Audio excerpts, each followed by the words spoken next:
Pause. Can you pause and go back at that particular? I'm looking. That gap. That is pretty big.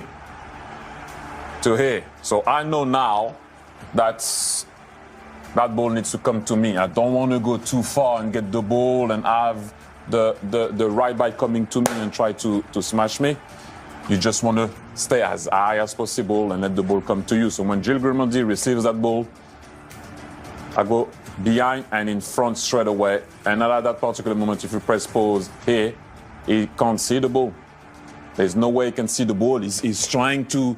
And I always say that the best camera that you have with your eyes. Thierry, at what point are you you think I'm going to flick? Because that's not normal to flick it up initially. Normally someone would hold someone off, hold it, you hold it, maybe try and turn them that way. Why would you try and flick that up in the air? Because, so, I know, this is why I wanted to stay here. To be able to do what, I planned that already. Because I could see the ball coming, I knew nobody was going to block it, but as soon as the ball came, this is why I wanted to explain that a tiny bit before. Playing at Highbury, your brain tells you where you are when you turn. You know where you are. Like you don't realizing that repetition creates habits. I always said that. And you know, when you blink and you train and you play in the stadium, you know where you are. Your body will let you know. So at that particular moment, all I wanted to do is surprise Denis Irwin, go in front of him, and you can see he doesn't know where the ball is. Now it's you, your quality, and what you're about to do. I wanted to flick it, and you can see like he's kind of holding my shirt. And it's not a lot, but he's making me a tiny bit go off balance. At that particular moment, I need to readjust my thought process of not hitting the ball too hard and just guide it. I've never seen anyone flick it in that situation. Would you practicing that in training?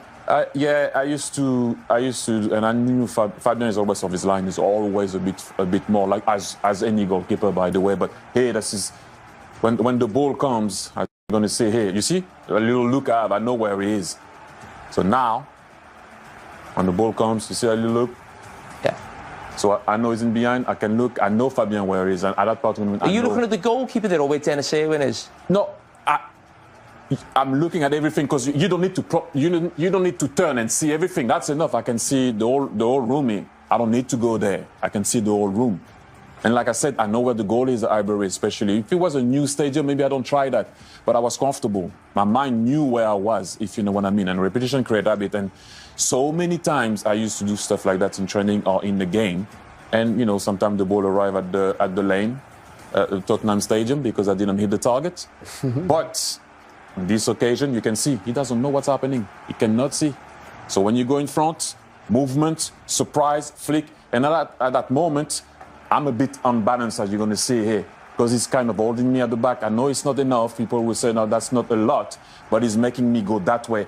And then I can't hit it hard anymore. I cannot. So I have to guide it and trust the ball. That is astonishing. And trust the ball. That's all I have to do.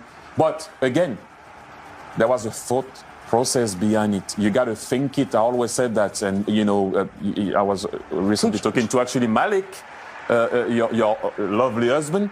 There's a difference between playing the game and thinking it. I thought about it. You've done it. Do you think you could coach it? Yes. Do you think you could coach Micah? Who's the player? Yeah, you know, whoa. Final score against Olympiacos. Played at home. What was your opinion on their performance?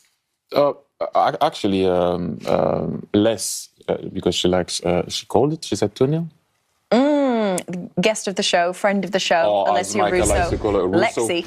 Oh. No, Russo. You call her Russo, but let's. No, but I think that at one point, Arsenal should have buried it way earlier.